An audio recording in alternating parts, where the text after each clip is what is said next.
¿Qué tal, bendito pueblo de Dios? Benditos hermanos y hermanas en Cristo Jesús.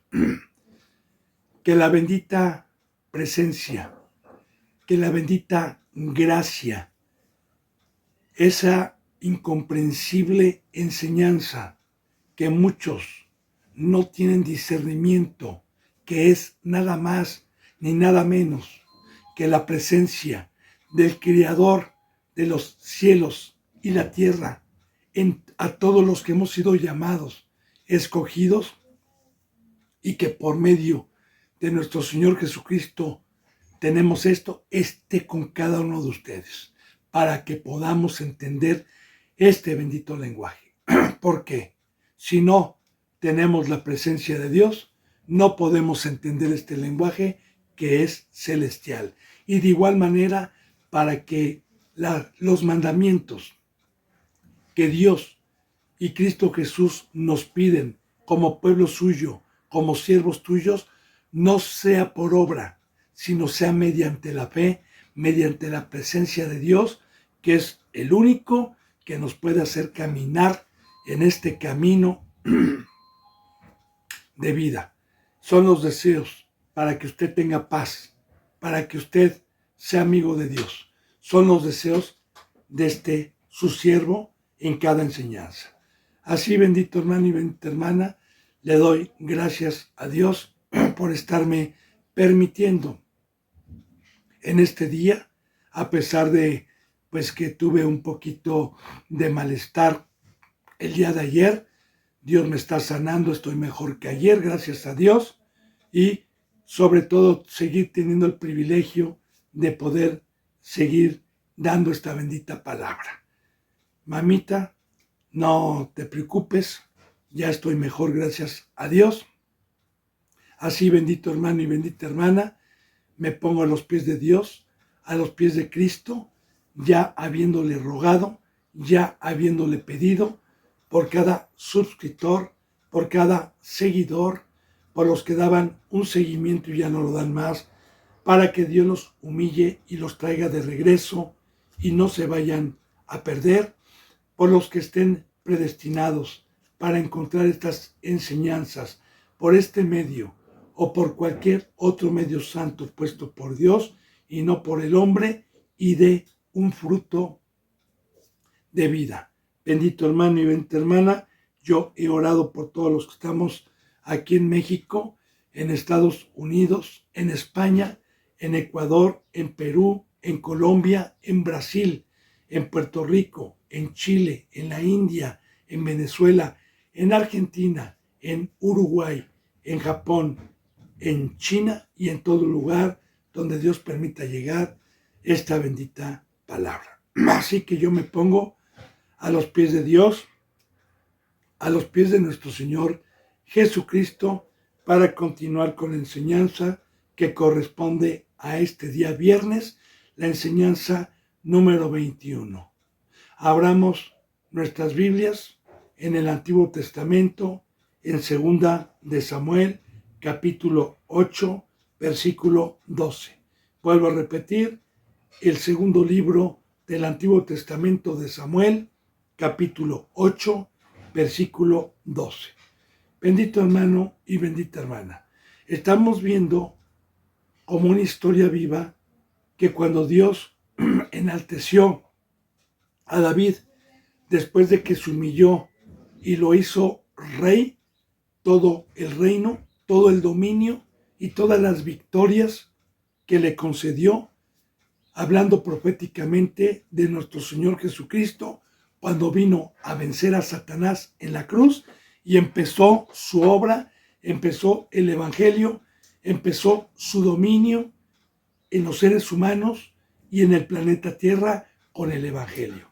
Así también estamos aprendiendo de la iglesia, bendito hermano y bendita hermana, que de igual manera vamos primeramente a los impíos, primeramente a los de la circuncisión, para ganarlos, y los que no quedan malditos por Dios, y de igual manera a los que nunca han sido pueblo de Dios, también ir llevando el dominio y ir multiplicándonos y ofrecerle a Dios sacrificios vivos para que salgan de sus dioses, para que salgan del mundo y den sus vidas a Dios. Es lo que estamos viendo proféticamente, que todo lo que hacía David y lo que traía en las batallas lo dedicaba a Jehová, todo con simbolismos, el oro, la plata, los caballos, los carros, todo con simbolismo de los que van dando un seguimiento.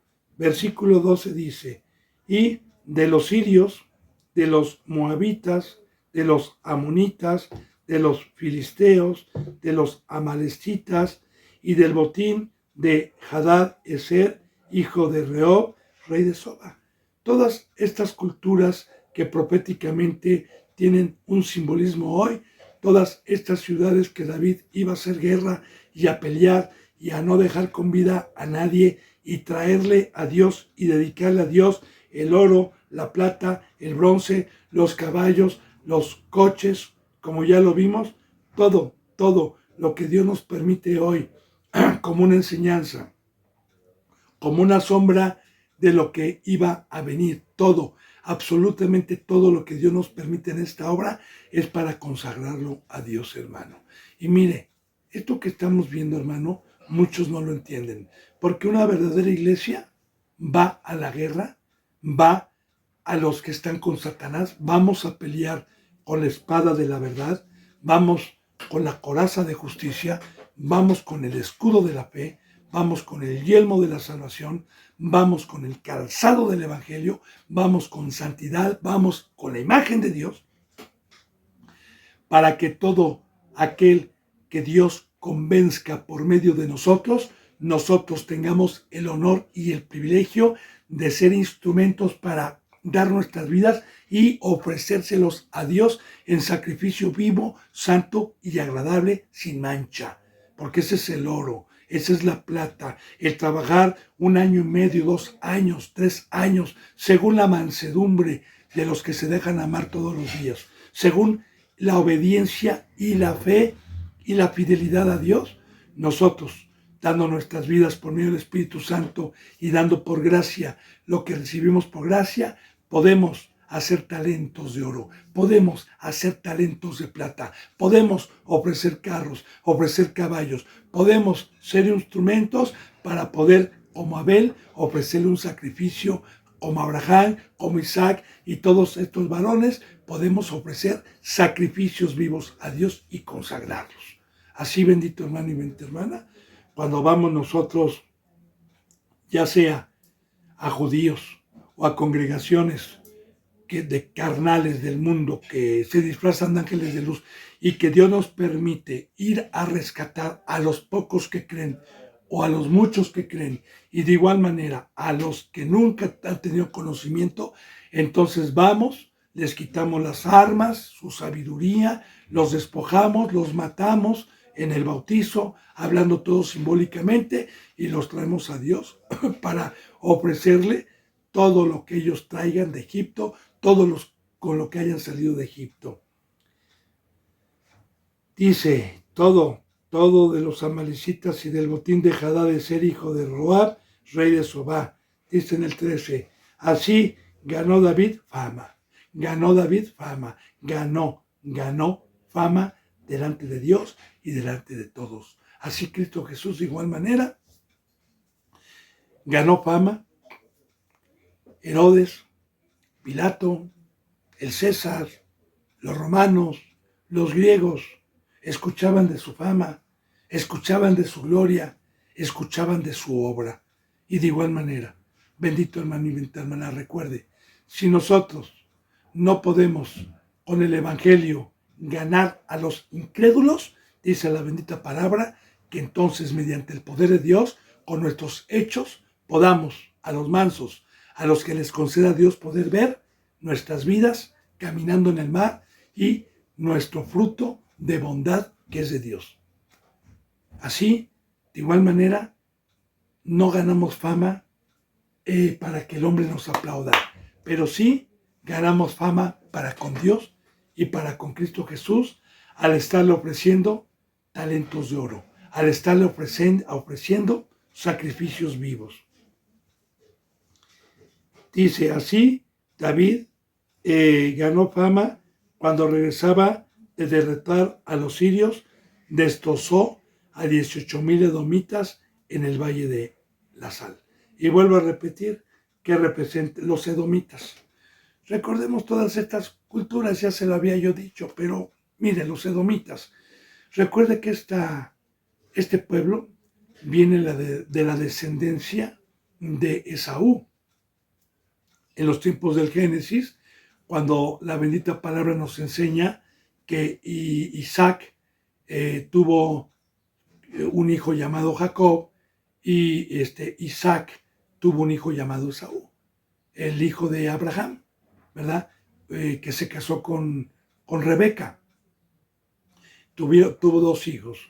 Esaú era el primogénito, era de la genealogía de judía, era de la genealogía de Sem, de la circuncisión en el prepucio, porque ya era de la descendencia de Abraham, del pueblo de Dios, pero se nos da la enseñanza precisamente que la primogenitura que él tenía para servir a Dios, por las concupiscencias de la carne y por un plato de lentejas que tiene una enseñanza como una sombra acomodando ya lo espiritual, que son los deseos de la carne, perdió su primogenitura porque también se había unido en yugo desigual, en matrimonio, con los que no tenía en la ley permitido casarse, y Dios le quitó su primogenitura, ¿verdad?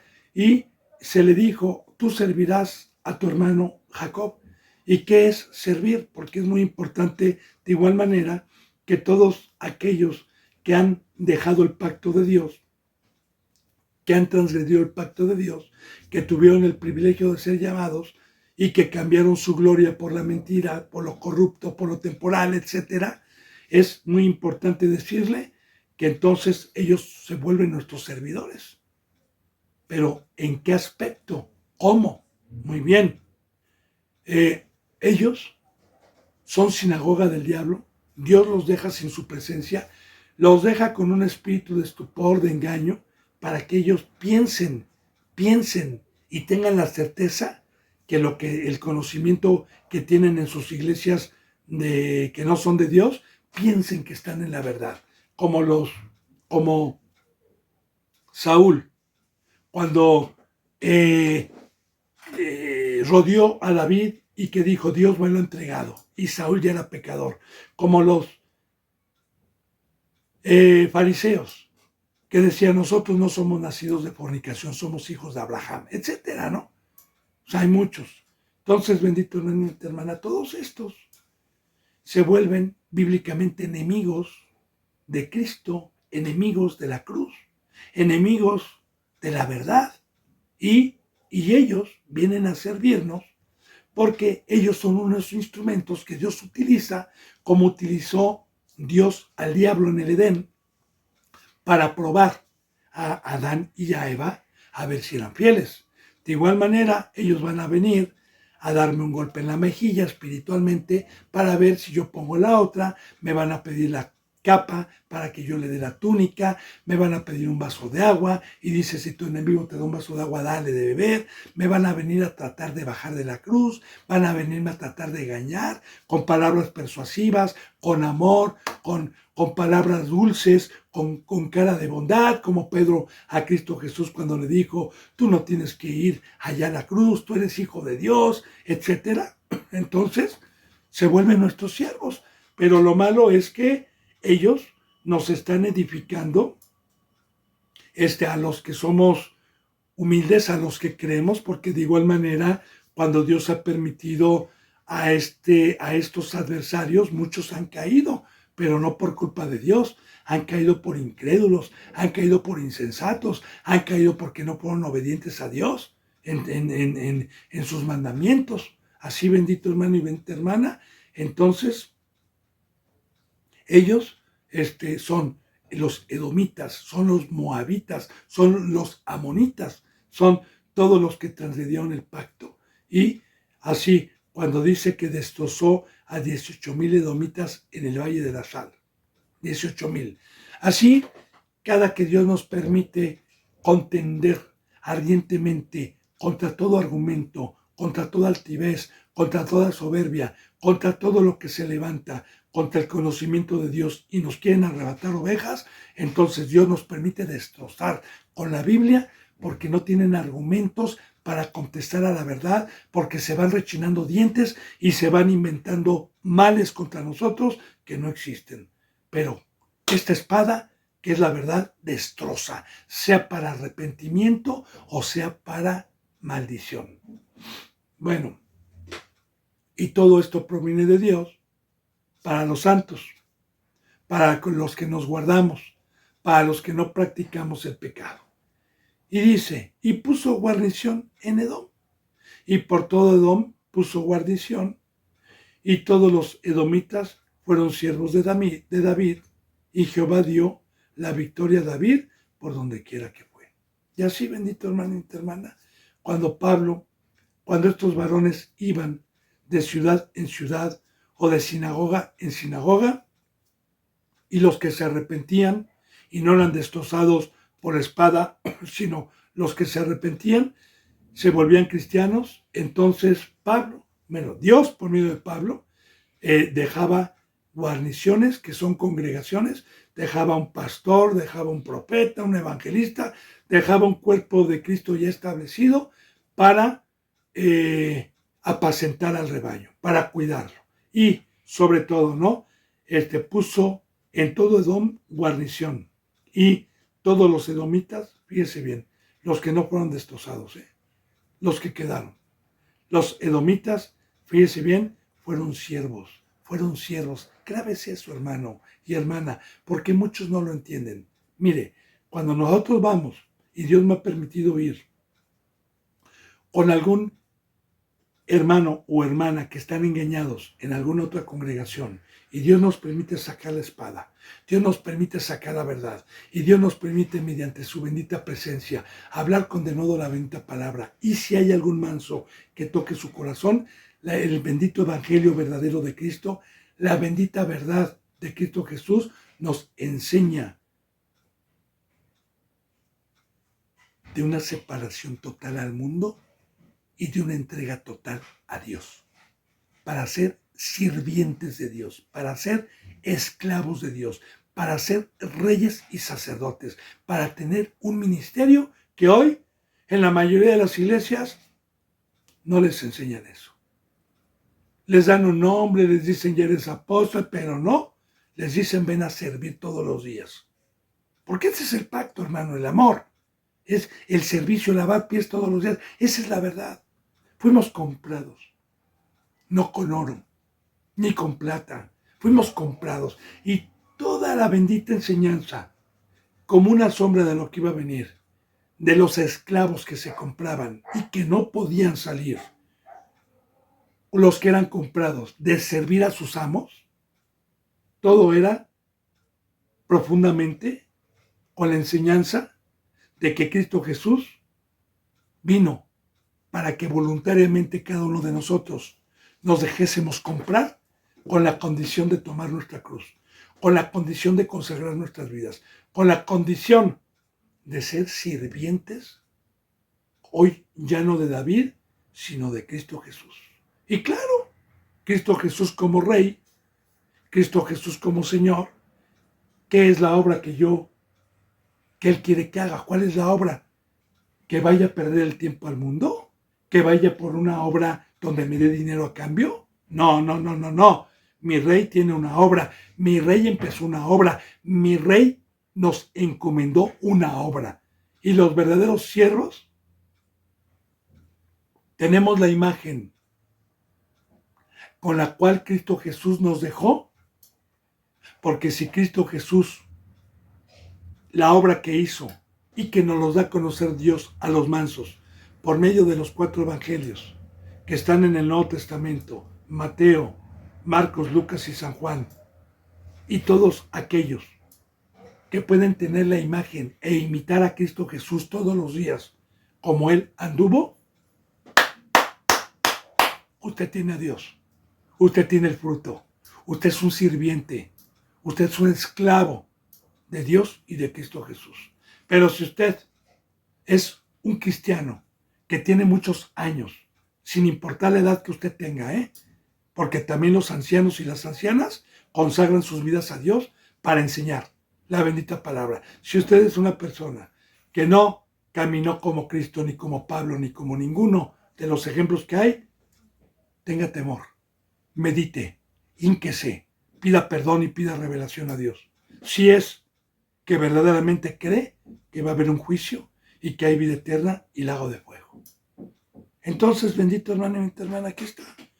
Todos los que quedaban vivos, todos los que David iba y a los que no creían destrozaba, que ya le dije cuál es la enseñanza, y a los que creían, entonces fueron siervos de David, y Jehová dio la victoria a David por donde quiera que iba.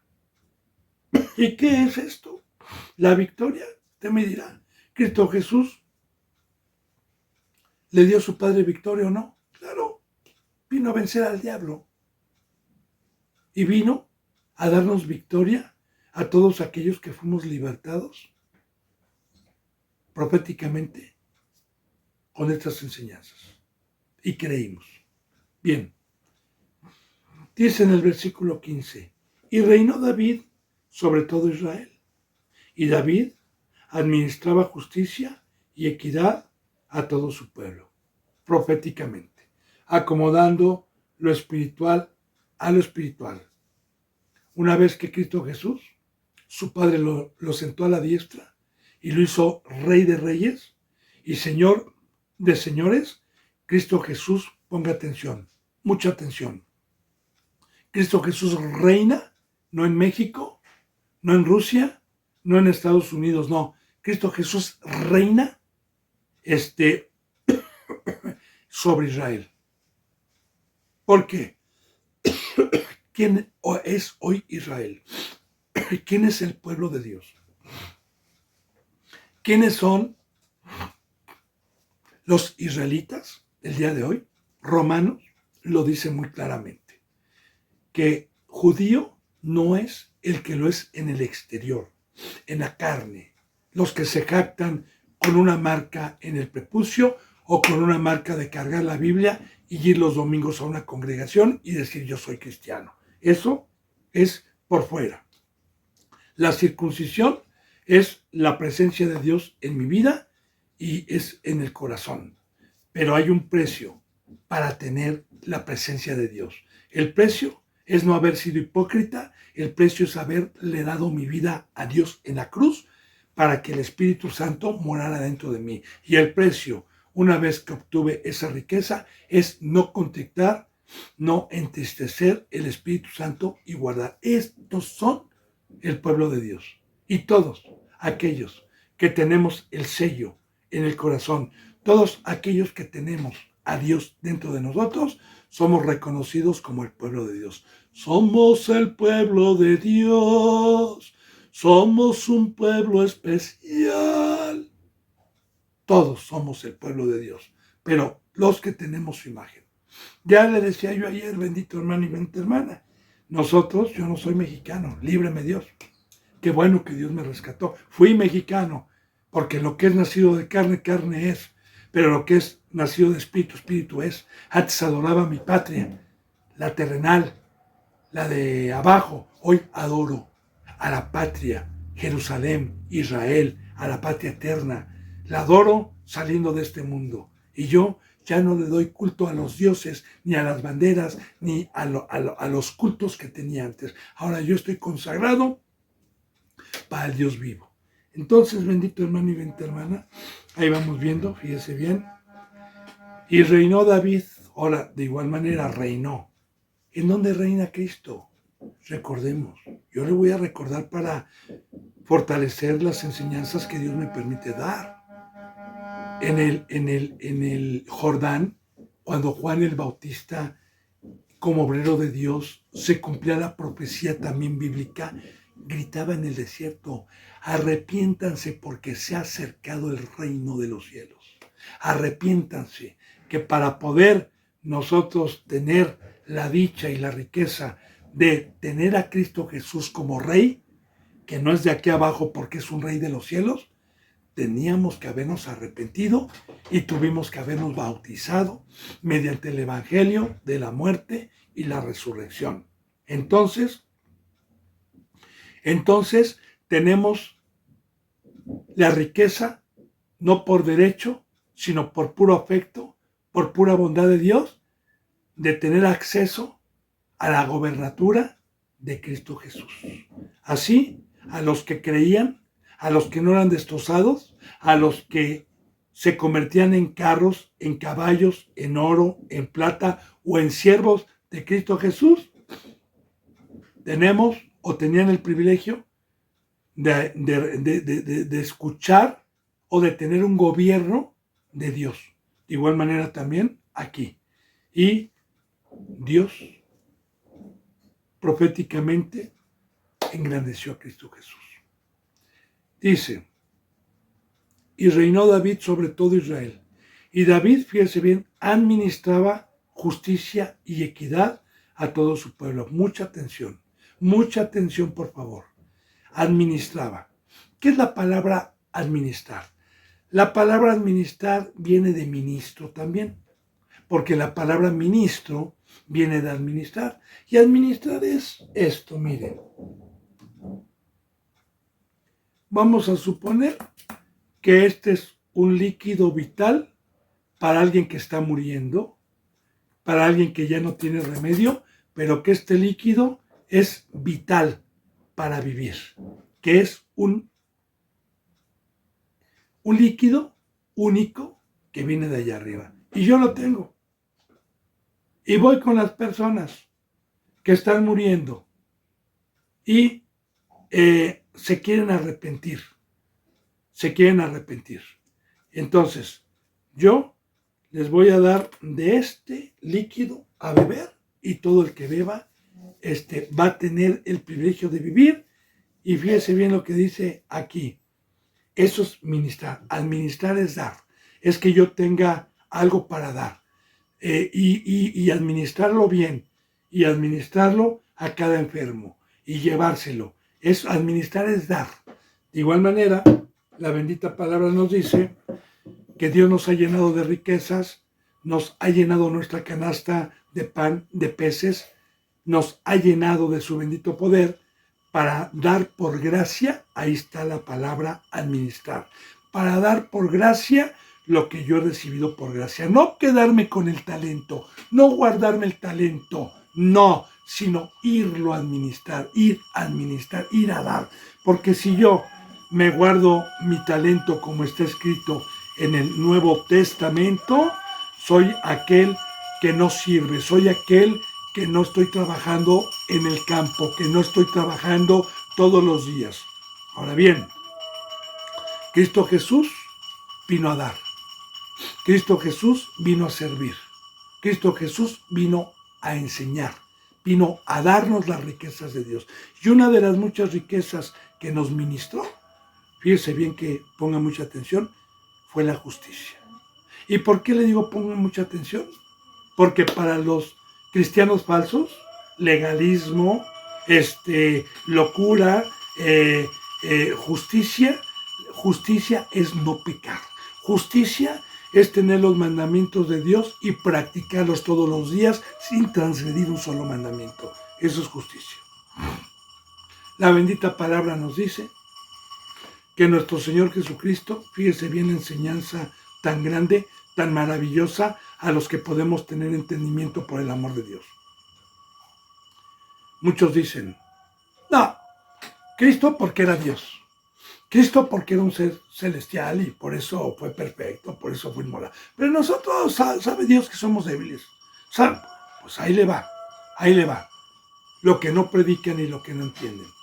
Que Jesús, siendo en forma de Dios, siendo poderoso, siendo coigual a Dios, teniendo un trono y teniendo bajo sus pies a todos los ángeles, no estimó ni se aferró el ser igual a Dios a cosa a que aferrarse, sino que se despojó de todo el trono, de todo el poder, de toda la gloria y de toda la sabiduría, y nació como un ser humano con 20 dedos en carne y sangre por medio del vientre de una mujer como un ser humano y se despojó de todo, lo dejó todo. El amor de Dios. ¿Para qué? ¿Por qué?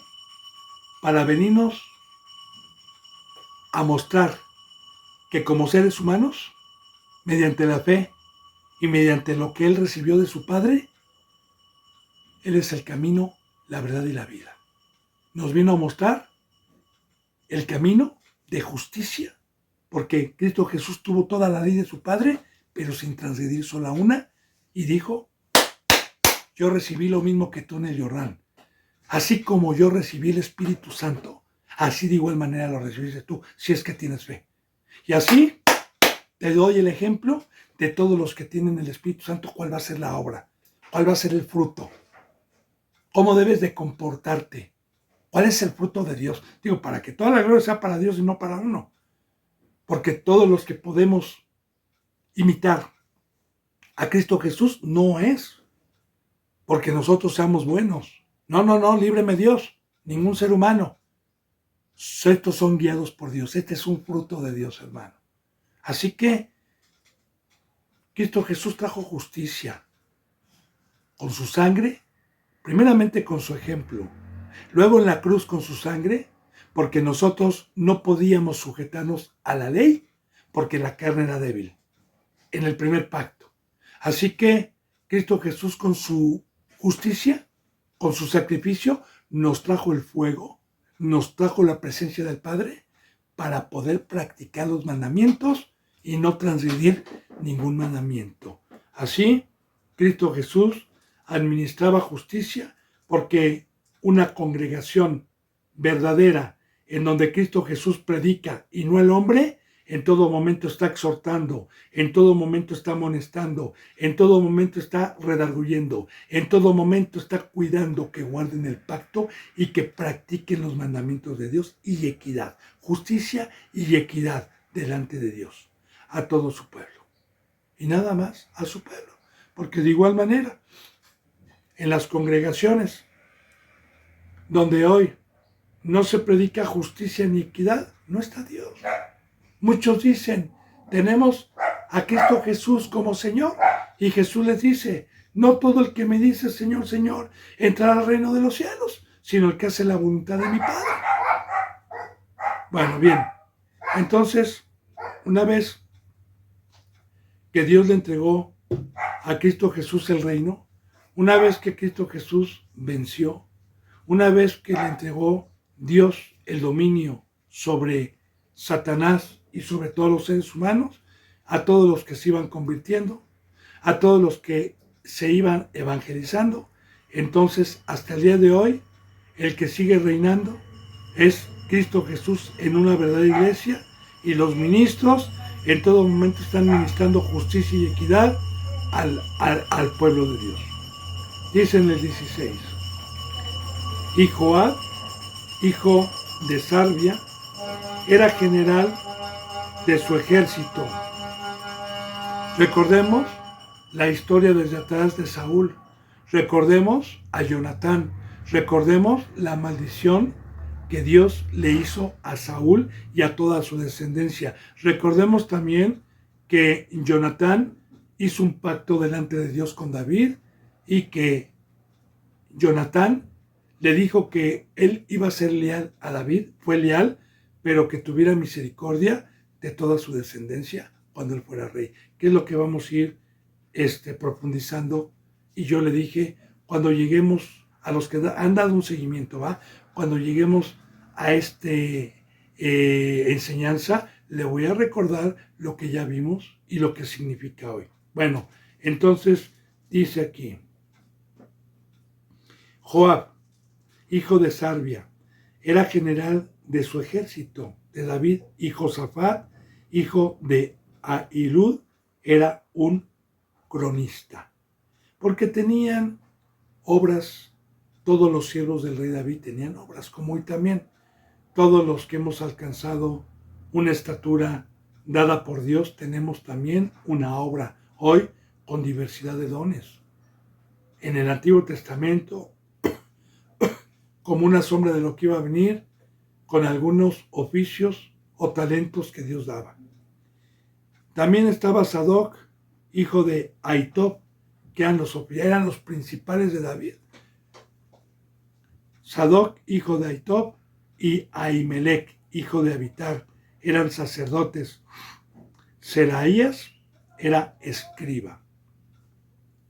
Benaía, hijo de Joaída, estaba sobre los cereteos y peleteos, y los hijos de David eran los príncipes.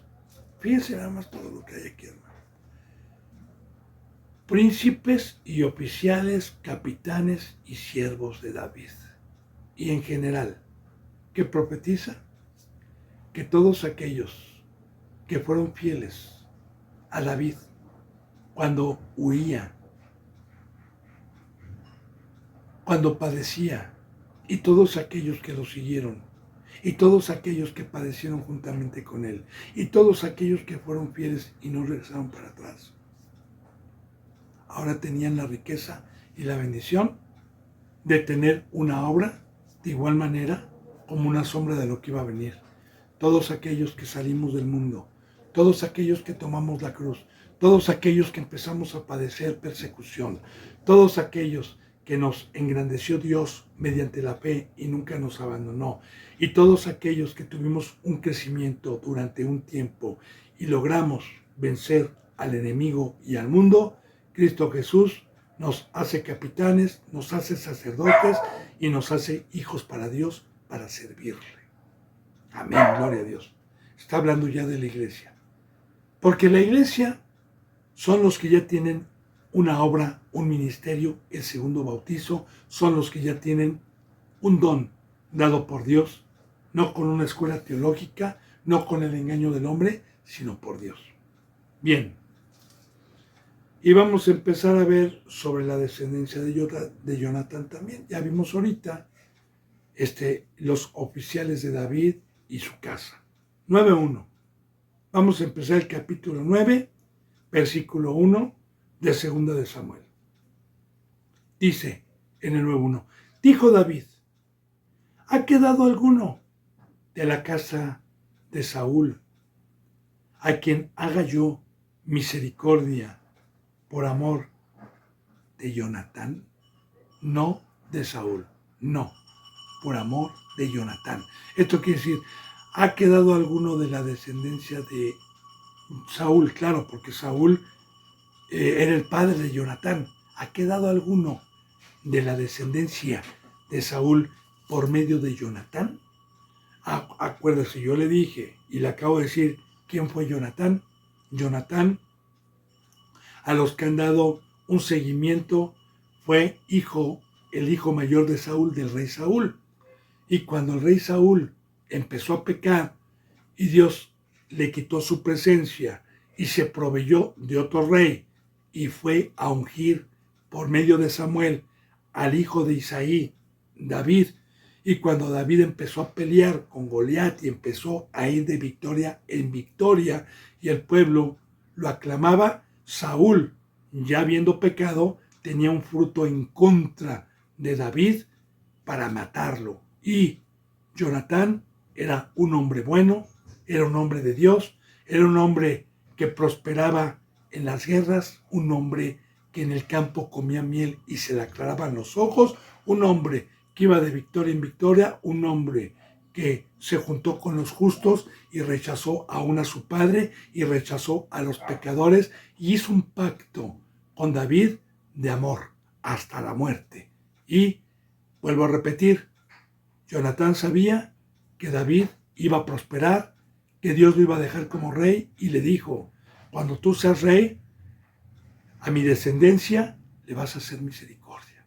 Y también vamos a ver, bendito hermano y bendita hermana, las enseñanzas de Cristo. Porque cuando Dios dice, serás salvo tú y tu casa, serás salvo tú y tu casa, y yo voy a hacer misericordia hasta la tercera y cuarta generación de los que me aman, vamos a ver proféticamente que por un justo que entregó su vida, que fue fiel a Cristo Jesús, nuestra descendencia no la va a abandonar Cristo. Por eso dice, ¿ha quedado o ha dejado Dios alguno de la casa de Saúl a quien yo haga misericordia por amor de Jonatán? Y había un siervo de la casa de Saúl, alguien que fue su sirviente en la casa de Saúl, que se llamaba Siba, que aparece por primera vez aquí, al cual llamaron para que viniese a David. Y le dijeron, ¿sabes qué? David está diciendo que si hay alguien de la descendencia de Saúl, por amor de Jonatán, que haya quedado vivo, y el pueblo sabía que este varón, que fue siervo de Saúl, tenía y guardaba a un hijo de Jonatán, como lo vamos a ver. Y le mandaron llamar, y el rey le dijo, ¿eres tú, Siba? Él respondió, tu siervo. Y al momento de decir tu siervo, también sabemos que aunque haya sido siervo de Saúl, en el momento en que Cristo Jesús le manda a llamar a alguien que estuvo engañado también en alguna congregación, en alguna iglesia, y todavía puedan tener el favor de la misericordia de Dios y de Cristo, y que Cristo Jesús les mande llamar por mediante el Evangelio, y se arrepientan, porque el Evangelio, ¿qué es lo que me enseña? Te quiero comprar, necesito tu cuerpo, quiero tu vida para que seas mi sirviente. Por eso aquí dice, él respondió, tu siervo.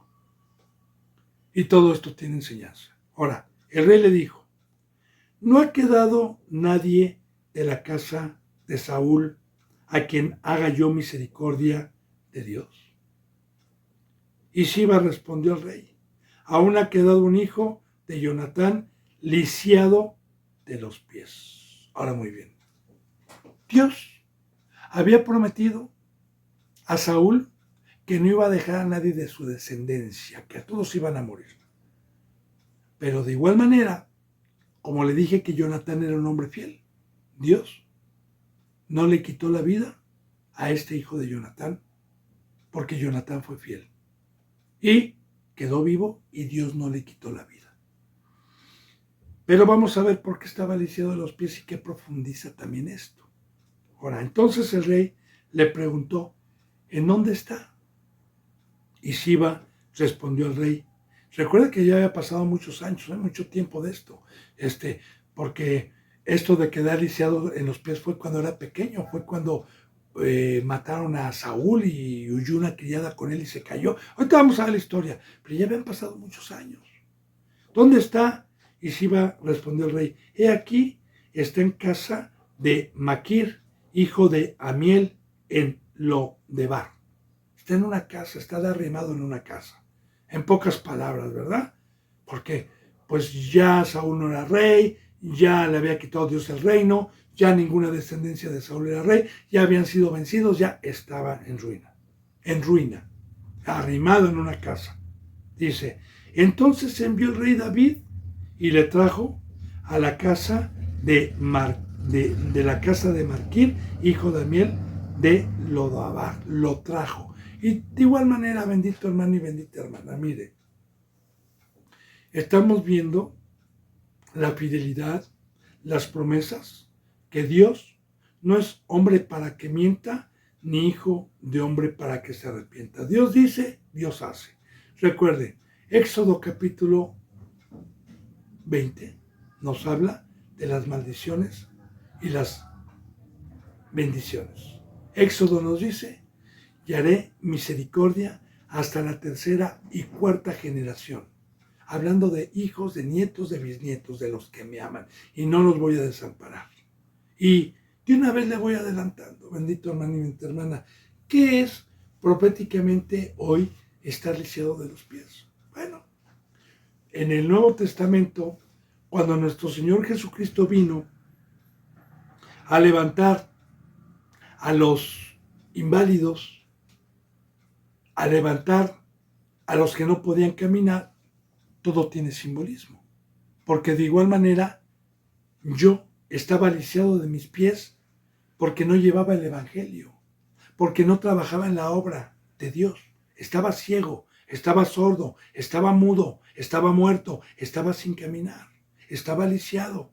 Porque bíblicamente Cristo Jesús es el doctor. Vino a resucitarme, vino a darme vista, vino a darme oído y vino a afirmarme mis pies para llevar el evangelio, para trabajar en su obra. Todo con simbolismos, bendito hermano y bendita hermana. Bueno, entonces envió el rey y le trajo de esa casa. Y vino Mefiboset, así se llamaba este varón, hijo de Jonatán. Vino Mefiboset, ya joven, hijo de Jonatán, hijo de Saúl. Sí, porque Saúl era el padre de Jonatán. Y a David. Se postró sobre su rostro e hizo reverencia. Otra vez, muy importante, todo esto. Bendito hermano y bendita hermana. Mire, cuando Cristo Jesús nos manda llamar por medio del Evangelio, y el Evangelio me da este fruto si soy un escogido de Dios, y me da este fruto, fíjese bien, se postró sobre su rostro. Ahora, ¿qué significa postrarse sobre su rostro y hacer reverencia? Que la bendita palabra, cuando me presenta al autor y consumador, cuando la bendita palabra me dice que no hay otro nombre dado a los hombres por el cual podamos ser salvos, sino por Cristo. Cuando la bendita palabra me dice que Dios, el creador de los cielos y de la tierra, ungió a Cristo Jesús como rey y que es el único que tiene salvación, entonces el principio de la sabiduría para poder entrar al reino de los cielos, la primer bienaventuranza es ser pobre de espíritu y creer que Cristo Jesús es el Salvador. Entonces, en el momento en que vino el Evangelio y se me presentó a Cristo, yo me postré, hice reverencia y dije, Señor, yo quiero que tú seas mi rey, yo quiero ser tu siervo. Eso representa postrarse y hacer reverencia. Luego dice, y dijo David, Mefiboset, y él respondió, he aquí tu siervo. Otra vez, lo mismo que respondió el otro que lo tenía en su casa. ¿Qué le dije que representaba? He aquí tu siervo. Representa, Señor, yo no quiero tener ningún Dios, yo no quiero servirle a nadie, yo quiero consagrar mi vida, yo quiero ser un sirviente tuyo. Y le dijo David, una vez que tuvo reverencia, una vez que dijo, le dijo, no tengas temor. ¿Por qué? Porque el perfecto amor echa fuera todo temor. Y cuando tenemos el favor de Dios y el favor de Cristo, estoy guardado de toda maldición. Así que cuando Cristo Jesús me llama y yo me humillo, hago reverencia y le digo, yo quiero ser tu siervo, entonces Dios, no desprecia a nadie, Cristo Jesús no desprecia a nadie, sobre todo si viene de la descendencia de alguno que fue fiel, le dijo y me dice a mí, no tengas temor, porque el temor está en el mundo, el temor está que Satanás sea mi yugo, no tengas temor, dice, porque yo a la verdad haré contigo misericordia por amor de Jonatán tu padre. Amén, gloria a Dios. Y mira, hermano, qué bendita bendición también que por medio de un padre hoy espiritual o de un padre cristiano que tenga hijos, porque así dice la palabra, serás salvo tú y tu casa. Yo ya le había dicho sobre este conocimiento que viene en la bendita palabra y lo que Dios me ha permitido enojarme muchas veces, ¿verdad? Con exhermanos y exhermanas que tuvieron el privilegio de tener vida, de tener la verdad, de estar bendecidos y que tenían hijos pequeños, niños, que yo con el amor de Dios los amaba como hijos espirituales o nietos espirituales, como cuando ellos tenían el conocimiento que la bendición para sus hijos era su justicia, era guardarse del mundo, era servir a Dios, que esa era la bendición. Y cuando ellos egocéntricamente empezaban a darle a su carne comida, desobedeciendo a Dios, yo me molestaba y les decía, Tú no amas a tu hijo, tú no eres crédulo, tú no crees en las maldiciones, tú no quieres a tu hijo, eres un ego. Y me enojaba, yo me desconectaba, hermano. Y eres un egocéntrico, porque así está escrito, hermano. Ahora, imagínense qué bonito que después de que este hombre estaba lisiado de los pies, arrimado, todas las riquezas que va a tener, y que le diga, yo voy a hacer misericordia por amor a tu padre Jonatán, por amor a tu padre Jonatán. Dice, tu padre, y te devolveré todas las tierras de Saúl, tu padre, y tú comerás siempre a mi mesa. Fíjense, y te devolveré todas las tierras que tuvo Saúl, el rey Saúl, todas tus tierras, todo eso te lo voy a regresar a ti. ¿Y sabe qué son esas tierras, bendito hermano y bendita hermana? El Edén, el campo, la obra de Dios.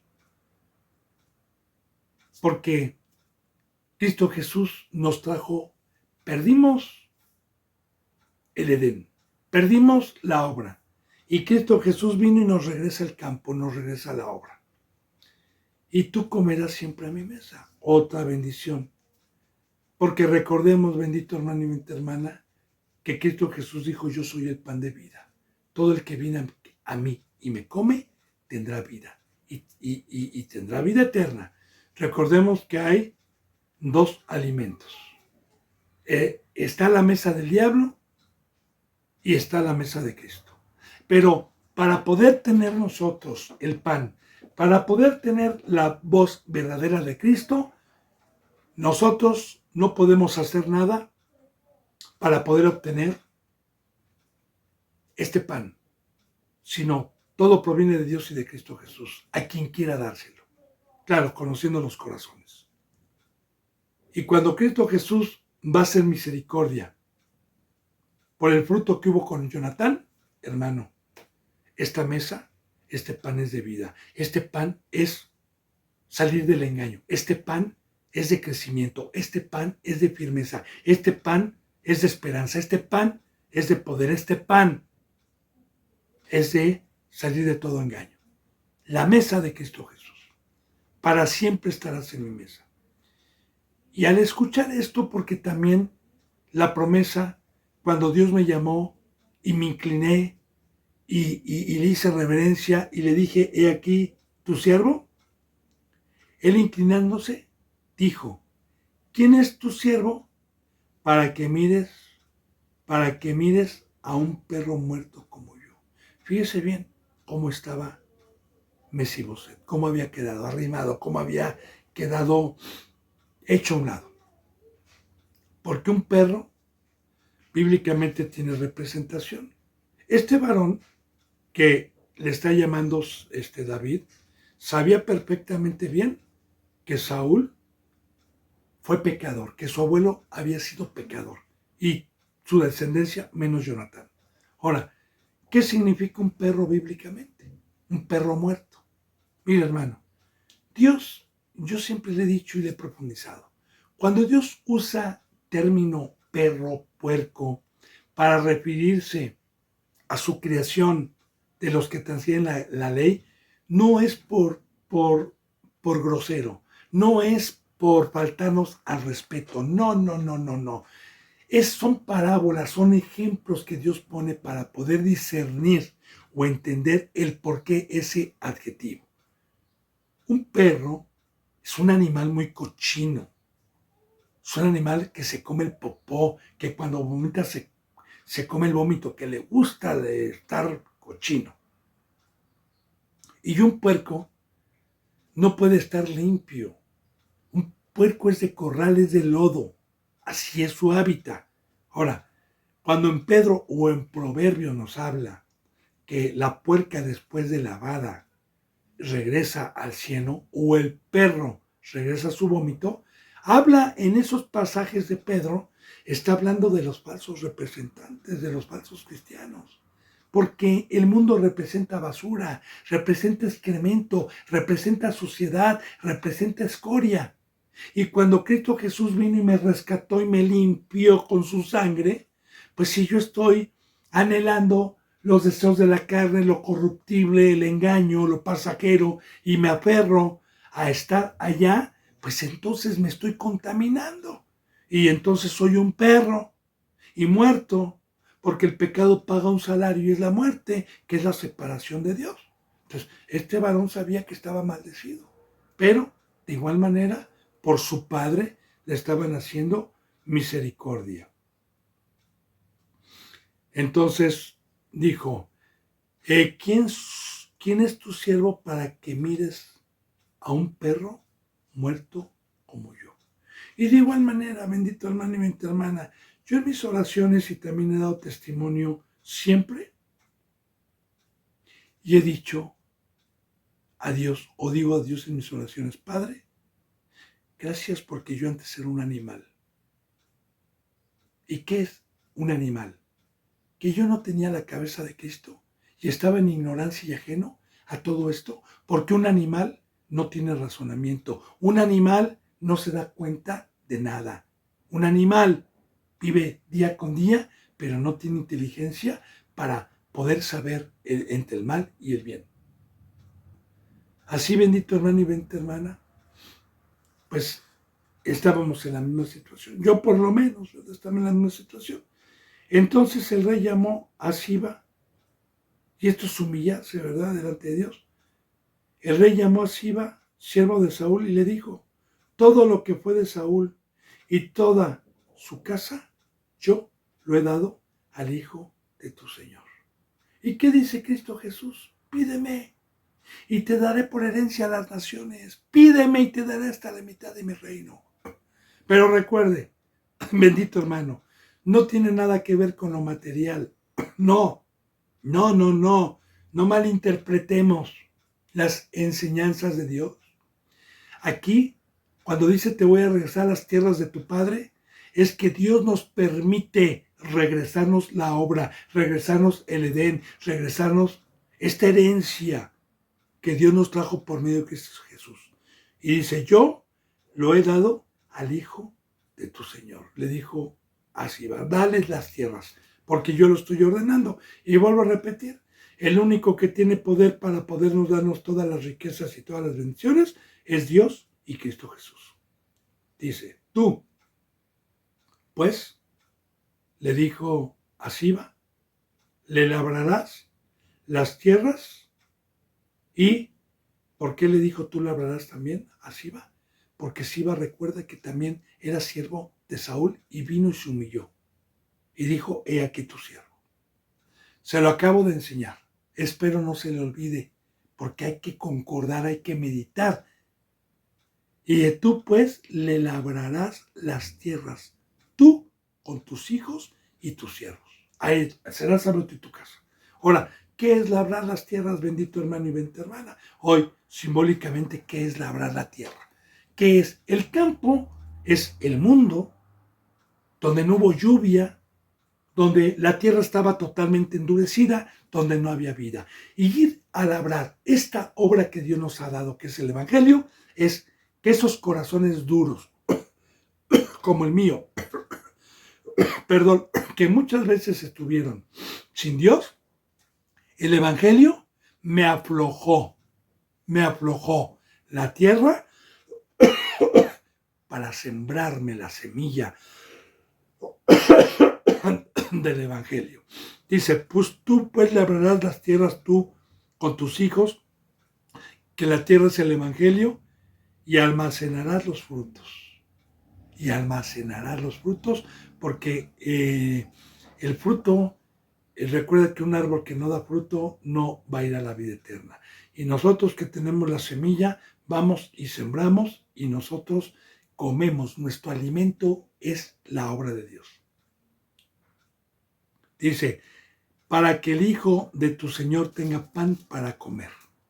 Pan, yo les voy a dar esta obra, yo les voy a dar estas tierras, yo les voy a dar esto para que en conjunto trabajen y este varón que está lisiado a los pies tenga para comer, porque son sus tierras, yo se las he dado a él, pero Mefiboset, el hijo de tu Señor, comerá para siempre a mi mesa. Como diciendo, hay comida de ese lado, pero yo le voy a dar de mi mesa. Y Aquí, bendito hermano y bendita hermana, aquí donde dice el rey David que este varón iba a comer de su mesa, hay mucha enseñanza que ya no me va a permitir el tiempo profundizarla. No voy a terminar este versículo 10. Nos vamos a quedar aquí donde David dijo, pero él comerá de mi mesa para siempre, para poder profundizar esto, si Dios me lo permite, mañana. Bendito hermano y bendita hermana, que la gracia y la paz se queden con ustedes. Yo me despido con un abrazo y con el beso del ósculo santo. Hasta mañana, si Dios me lo permite, y gracias.